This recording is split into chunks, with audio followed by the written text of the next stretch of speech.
За Бенгурийн гэдэг Израилийн Тель-Авивт байдаг сонгоцны худал дээр явж байна. Тэг яхаа зүгээр нэг ийм тохиолдлоо л да. Өнөөдөр 5 дахь өдөр байхгүй. Тэгээ 5 дахь өдөр болохоор эдний нөгөө гал тэрэг автобусныхын жолооч нар 5 дахь өдрийн орой амраад хагасаа өдрийн орой хүртэл 24 цаг амарчдаг юм байна.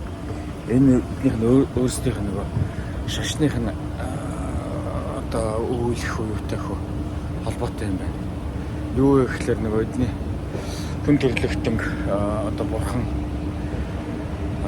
6 өдөр одоо ажиллаж хийгээд 7 дахь өдөр бүтэн амарч исэн гэдэг нэг тийм нэг юм. За нэг шашны сургаал гэдэг юм уу, домог гэдэгс нөө тийм байт юм байна. Тийм учраас Тель-Авив төвөөсөө энэ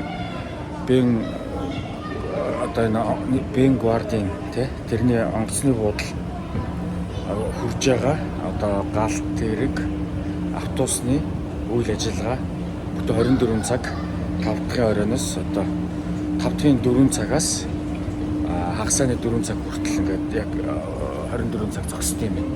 Тийм учраас энэ хэрвээ ирэх юм бол тэрийг сайн одоо судалж агаад ямар юм байна да. Эрт ирэх юм уу эсвэл одоо такси барьна л да. Тэгээ такси барьна гэдэг бол нэг $60-аар нэг 25 км газрыг туулаад ирчихэж байгаа гэсэн үг. Тэгэхээр бас $60 гэдэг чинь бас хөөрхөн мөнгө шүү дээ.